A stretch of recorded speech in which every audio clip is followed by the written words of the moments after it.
Hello, welcome back to the Wrestling Newsroom. I'm your host, All Things Wrestling, and today we're going to be looking at the WWE and TNA news of the last 2 days. We kick off with Son of Gotch, who was recently on the Journey of a Frontman podcast and talked about how the WWE locker room reacted to the Hardy's final deletion segment. He said Chris Jericho had actually been given an advance copy of it because Matt had done his podcast and he gave him a copy of it. So when we were over in Japan for a couple of days, he was showing it to us. He was telling us that this video is insane. It's insane. It's insane. It's insane. So we had a viewing and sees everyone laughing and asked what's going on. And we're like, oh, we're watching this Matt Hardy video. And he asked how it was. I said, try to imagine the worst thing you've ever seen WWE do. Then imagine if somehow it was good. He looked at me for a second and goes, I don't want to come in halfway. Please tell me when it's over. I'd like to watch it. So it finished, we're all dying, laughing because it was the most insane thing anyone's ever seen. I actually brought it up to Chris and found out he ended up bringing it to Matt at Mania. If you watch the video where he lights a fire, Matt is actually engulfed in a ball of flames for a second. If you watch it closely when he throws the fire down, pay attention to Matt. Don't look at Jeff, don't look at the fire. Look at Matt. The fire comes up and engulfs him. He was like, yeah, no one noticed how we were doing it. It took all day and we were losing the gasoline. We were like, you just gotta go, just do it. We just went and did it. It's all over me. So it was just one of those where it was just a complete accident, but apparently not a lot of people noticed it. I came back in later, seeing us watching the video. He looked at me and said, you are absolutely right. Good, I'm glad they liked it. It's actually pretty funny. I don't mind the Broken Hardy stuff back in the TNA days. And now WWE announced that the WWE Network will stream the United King Championship special this Friday, May 19th, 3 p.m. Eastern, 8 p.m. England. The action will be called by WWE Hall of Famer Jim Ross and Nigel McGuinness. Emanating from Norwich, UK, the home of Ashens, the United King Champion Tyler Bate defends his title against the high-flying Mark Andrews. Pete Dunne and Trent Seven battle for number one contender to face the UK champion at NXT TakeOver Chicago Saturday. Well, I know who's going to win that because I know who's in the TakeOver match. You've already advertised it. What the hell? Wolfgang faces Jeff Connors. Rich Swann and Dan Maloney take on TJP and the Brian Kendrick in the tag team match. Yeah, I want to watch that special. I was going to do my live reactions. I may still do my live reactions, but it will be later. If I do them. Regarding Randy Orton's recent comedy about indie wrestling, indie star Ricochet issued the following response to Orton's comments. Guys, not everyone is going to like every style of wrestling. Same in any sports, music, movie, pretty much any form of entertainment. So just enjoy what you like. I don't know about you, but I've always thought Randy was awesome. Still is. I just love wrestling every type. Wish more people were this way. It's an amazing art, and I've been blessed in making a living form. I feel that us as wrestlers express our style of wrestling is what makes an art, not someone's opinion of it. Fair enough, Ricochet. Fair enough. There was a controversy between Bubba Ray and Randy Orton as well. Bubba Ray went to response. This is a dive. He did a dive thing off the top rope, and he said there's a difference between diving, a young athletic guy diving, or a old out of shape in brackets vet falling. And he just went falling, and then he went House of Horrors over falling over House of Horrors. I don't know. That was just a weird situation. Thought I'd mention that. Oh, there were reports WWE is high on Aleister Black, and he would be making his main roster debut sooner than later. According to PWInsider.com, Black is scheduled to be in this week's WWE tapings. Black toured with the Raw brand in Europe and worked a match for main event. Well, that's good. That is main event, even a show. It looks crap anyway. Ooh. PW Insider reports that Cedric Alexander is scheduled for WWE TV this week. When? It's Wednesday. Who the hell knows? But he's probably going to be on like the UK TV thing or NXT. I don't know, just pop up somewhere, won't he? Oh, and Jim Ross announced that he'll be doing commentary for the UK title match between Tyler Bate and Pete Dunne at this Saturday's TakeOver NXT Chicago event. That's what I mean. It's already been leaked who they're facing, so we already know Pete Dunne is going to win that match. Why do you do a number one contenders match when everybody knows that it's been advertised as Tyler Bate versus Pete Dunne? It makes no sense. Oh, a massive update on Braun Strowman's story. Braun Strowman underwent surgery following the attack from Roman Reigns last Monday night on Raw. WWE confirmed it would be his elbow had been shattered and expected to miss up to 6 months as a result. We found that out on Monday Night Raw. According to Dave Meltzer, the up to 6 months recovery time is a work. He's expected to return for SummerSlam against Brock Lesnar. I believe the plan is for WWE to flip-flop the matches with Lesnar, original SummerSlam opponent, facing Lesnar at Great Balls of Fire instead. One more update. He actually said something on Instagram about his elbow surgery. Sometimes life throws you unexpected obstacles. Things will get in the way of your dreams. They always do. How you handle your setbacks will make what makes the difference. I could sit around and think what I could have done to avoid this, and why did I deserve this? Why? I say to hell with that. No time for excuses and pity parties. Best name ever. Pity parties. Braun Strowman, hashtag pity parties. Okay, sorry.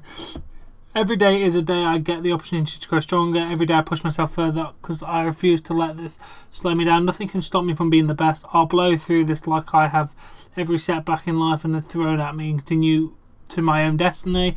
This is my life and I tell what and when I'm going to do things. Okay, that was less of a kayfabe answer. Because the other one's like, I will destroy everyone. That's a bit more of a serious one. So, I like that. Kane recently appeared on Edge and Christian's podcast and had some positive things to say about Seth Rollins. He said, I am a huge Seth Rollins fan. Anyone who has ever been in the ring with Seth, he is really second coming of Shawn Michaels. He is that good. No, that's AJ Styles. Just saying. He's somewhere, maybe second coming of Ric Flair? No? Fine, we'll go Shawn Michaels. He also praised Cesaro. He can go out one night and have a match with me, and then he can go out the next night and have a match with Jericho, two completely different styles, and still have the best match of the night because he's that good. Yes, he is. I found this story funny. Sorry about that. During tonight's Raw tag team match between Aries, Gallagher, Neville, and TJP, beach ball was being thrown around with a CM Punk chant. Also, there was like this is boring chant. Austin Aries commented on that on Twitter saying, "Thank you, New Jersey, classy as always." And just a little bit more on that. First of all, good way to troll them. Second of all, a fan was reportedly kicked out of last night's WWE Raw for blowing up a beach ball and bouncing it around to other fans. The crowd had noticeably become distracted on television as fans was being escorted out of the arena. According to a few people, the CM Punk chants were due to one of the fans wearing a CM Punk shirt. I can't believe he got kicked out for blowing up a beach ball. I guess that's only acceptable at the Raw after WrestleMania. Oh, bless him. This is a sad story. Scott Hall was hospitalised in England following an appearance at WA. Can't tell you what WA stands for. WAW, the promotion ran by Paige's family. He was reportedly taken to hospital to be checked out after experiencing chest pains.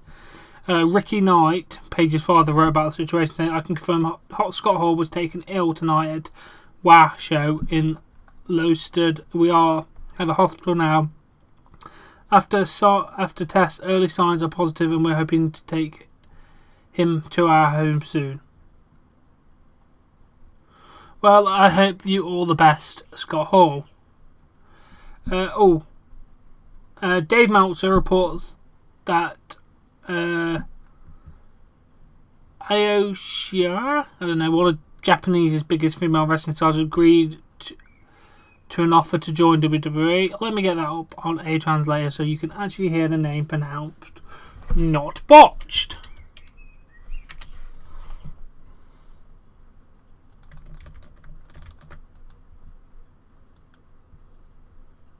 Io Shirai. There you go, Io Shirai. Another star.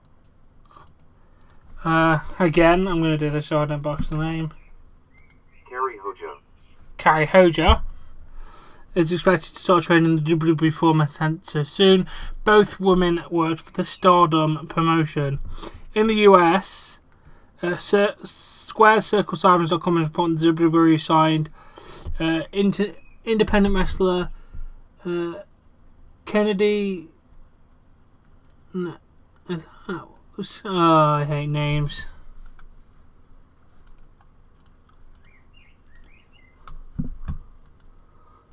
Alright, it was going alright until I got some names. Kennedy Brink. There you go.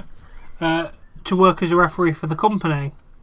Brink has wrestled for various promotions including MCW and Shimmer. She also recently worked as a referee for a few NXT events in Florida. Well, that's interesting. They're signing more people, which I like. Oh, this is very interesting news. I don't know how it's going to affect us in the UK, but for right now, NBC Universal will now be using a picture-in-picture technology during the commercials on WWE SmackDown Live broadcasts. The feature was recently tested out and experienced, and is expected, to start beginning regularly implanted in the next month. The company reportedly got good results from testing, including a 13 increases in rates during the commercials. With this technology, fans will be able to continue seeing the action as the commercials are being shown. The Mark Marshall of NBCU, Vice President of Ad Sales, mentioned the huge fan base that not only watch it live but also can watch commercials and pay attention to the commercials. That's what we're trying to do, and part of the reason that we're doing picture-in-picture with SmackDown is provides us a chance to have advertiser be a hero and provide that live action. Fair enough, I like that. I don't know if it will ever be implemented in the UK. That'd be bloody awesome if it was. Update on the Matt Hardy situation. Matt Hardy said that Impact still had the chance to do the right thing when it comes to working out a deal with the Hardy to use a broken gimmick. He went, "They have a chance to do. I hope they do the right thing. I adore most people there. I hope a couple of bad adults don't spoil the bunch of them." And Shazad Coulter did tweet out, in relation to this, Twitteroids, keep that in mind. We're listening to your comments. You are the ultimate judge of what we do at Impact Wrestling, Ed Norholm. And then someone replied to him saying, "For the love of God, please come to agreement with Matt and Rebby. Fans want it. You stand to benefit from the overflow exposure. Do it." Yes, do it. Please do it. Alright, last couple of stories. My God, there's so many stories. Former WWE diva Shelly Martinez posted a YouTube video and talked about retiring from the wrestling after finishing up her remaining dates. Well, I get that. I never actually watched the video, but congratulations, you're going to get out. You've done your time. Fair enough. Oh, and now we have a very sad story. Former AWA star Pretty Boy Doug Summers passed away at the age of 65. Summers was best known for having a run with the AWA World Tag Team Champions with partner Playboy Buddy Rose. The team feuded with Shawn Michaels and Martin Jannetty in the promotion. My condolences go out to his family, friends and fans. May he rest in peace. Now let's move on. WWE updated the intro to SmackDown Live to start this week's show. What was notable was John Cena was not featured in the new intro. Very, very interesting right there. Oh, and CM Punk is reportedly doing the reality TV show The Challenge Champ vs. Pros because UFC is not offering him anything in the terms of fights. The belief is that if CM Punk wants to keep fighting, he'll need to have UFC for a contract release. Bloody hell. So you've got CM Punk there. It's a big draw already. Jesus. Oh, and ProWrestlingSheet.com is reporting that Eva Marie will not return for the 7th season of Total Divas. Several women, including Charlotte, have been interviewed to join the cast for the upcoming season. As previously noted, the belief is that Marie will not be returning to WWE, and Total Divas news seems to back up those reports. Very interesting. Oh, and if you did not know this, WWE announced Tuesday that Ty Dillinger will face Aiden English in the WWE Backlash pre-show. Or kick-off show, whatever you want to call it. Which is very interesting. We're nearly wrapping up. For those who were wondering why Rusev missed his promoted appearance on SmackDown Live this week, he wrote on Twitter that he missed it because he had to attend a hockey game. He went, "Sorry, SmackDown Live, I had to make the Preds NHL game. I'll see you when I see you." Okay, fair enough. That was obviously scripted, I think. They couldn't have just let him duck out of that if they planned to do stuff. This will definitely be the title. Word recently got out that former WWE and ECW star Al Snow was arrested for failing to appear and then released on a $234 bond. Here's what he wrote about the situation. "To clear up my arrest, I had a ticket from 2 years ago, broke light and expired insurance ID card and took care of it, but thanks to a typo, there was a bench warrant for me and I was completely unaware of. My car was having trouble. 3 police approached me and asked for ID. I was taken in, paid a $234 fine and was released. A typo resulted in my arrest. I've now spent time in the big house. Be careful, I might just shank you. LOL." Oh, police mishaps. Oh, Al Snow was arrested. That's very interesting. Or should I put Al Snow has been arrested? I don't know. Oh, and the last piece of news. WWE have announced a partnership with Rocket League, if you've not already figured out, because it's sponsoring stuff. Rocket League will be presenting partners for the upcoming 2 pay-per-views, including Backlash, Great Balls of Fire, and probably apparently also promoting SummerSlam. I'm trying to find something decent. Jesus Christ, it has more than 31 million players. And at WWE live events, fans will have the opportunity to experience and play Rocket League in the arenas across the US. The integrated partner with Psyonix will provide Rocket League with the opportunity to utilise WWE's global platforms to reach our passionate fan base, many of whom are avid gamers, said John Brody, WWE Executive Vice President, Global Sales and Partnerships.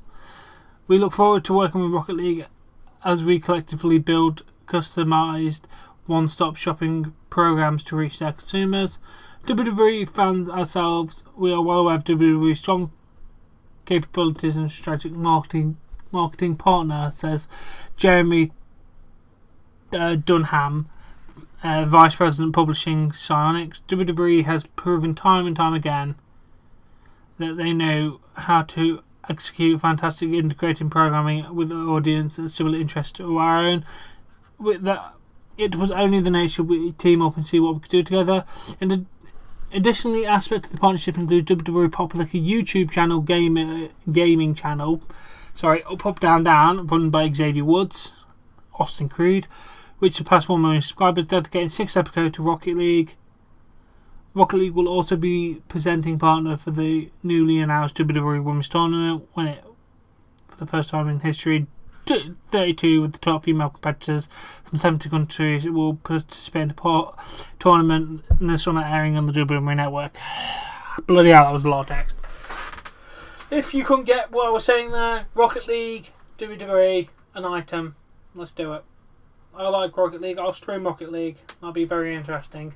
Now, as always, if you have enjoyed this episode, please give it a like.